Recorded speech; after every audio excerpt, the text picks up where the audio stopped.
avocate, j'exerce en droit du numérique, c'est-à-dire que j'interviens sur toutes les questions liées au droit d'auteur, droit de l'informatique et bien évidemment données personnelles.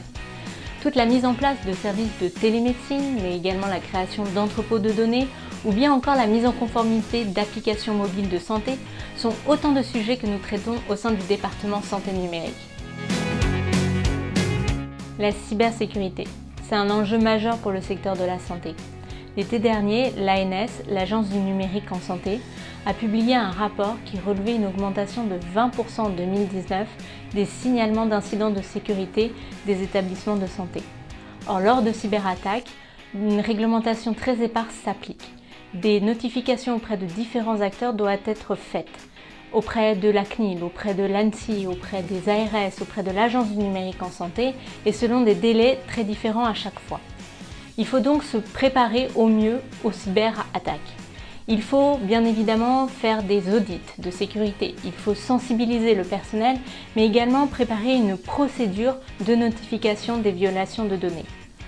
Et en parallèle de ce travail sur la cybersurveillance, il faut mener aussi un travail sur les cyberassurances. La rentrée est marquée par le plan de relance.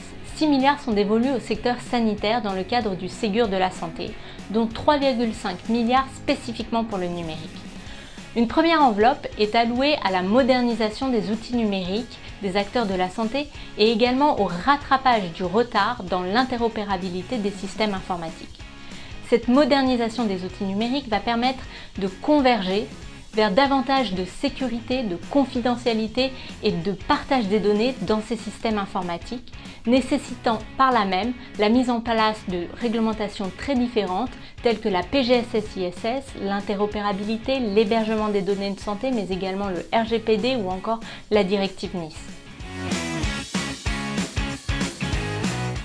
Une autre tendance, l'intelligence artificielle, qui n'est pas en reste au regard du 4e programme d'investissement d'avenir. L'intelligence artificielle fait surgir de nombreuses problématiques juridiques. On pense au droit à l'image sur une photographie d'une partie du corps d'un patient, mais également aux questions relatives aux données personnelles. Les mesures de pseudonymisation, mais également d'anonymisation des données devront être étudiées dans ce cadre. Voilà, une actualité très riche en droit numérique de la santé et un département santé numérique tout à fait mobilisé pour vous assister dans vos projets.